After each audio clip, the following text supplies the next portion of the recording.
before the invention of sat navigators, and when I heard this song, I liked this song because Mary said, "That's you." It kind of says that Irish men in particular, when they're lost, they won't ask for directions, they'll just keep on driving until they're completely lost, and then they have to ask for directions.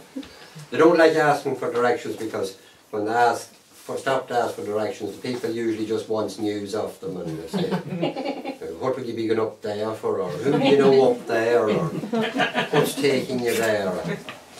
So they just drive on to the lost. And I tell you, you just walk up to big red house on the right hand side, and of course they're after painting it about a week ago. It's yellow now, and it's on the other side of the road.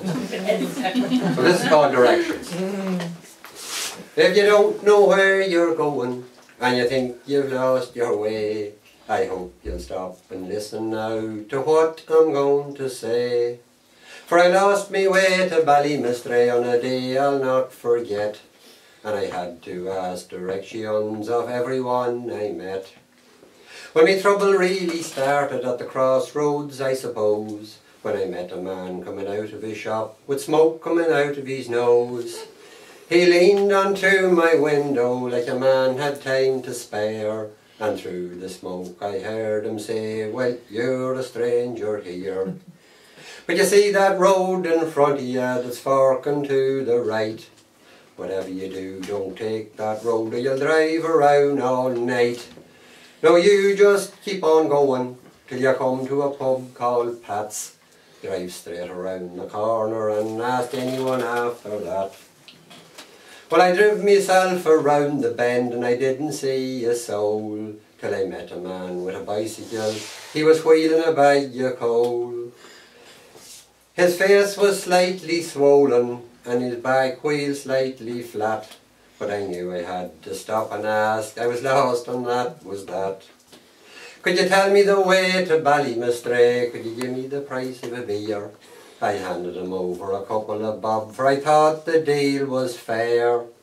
To his pickled words of wisdom he whispered in my ear, "If I was going to Ballymastray, I wouldn't start from here."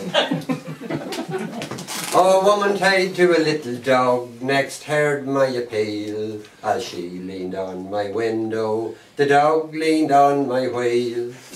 Oh, Ballymastray is a lovely place, sure it's even in the song. But you know what I'm going to tell you now, you couldn't be further wrong.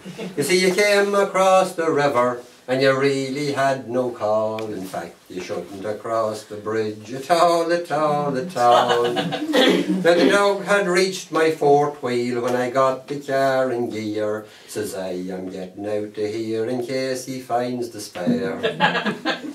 It was just outside a joke shop I met a man with a gun. Black polish all around his face, he wore a uniform. "Could you tell me the way to Ballymastray?" says he. "I'm not from here." "Could you tell me where you're coming from?" says I have no idea. "Oh, never ask your couple unless you want a fight, for one will tell you to the left, the other to the right." I left a pair at loggerheads and then my blood ran cold, for wheeling round the corner came the man with the bag of coal.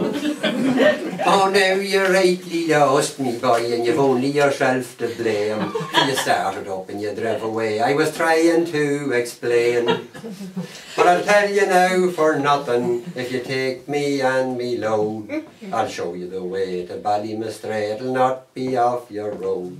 Not too far off it anyway. Well, a half an hour later I pulled up at his granny's lane. I lifted out the bag of coal and I started off again. He left me with directions about an hour after that, at a petrol pump with a pub attached, and the name on the pub was Pat's. When I reached my destination I was a broken man. The lesson that I learned that night, I'll share it if I can. If you're going to Ballymena, Ballymastray or Ballylap, if you're going to Bally anywhere, just buy a bloody map.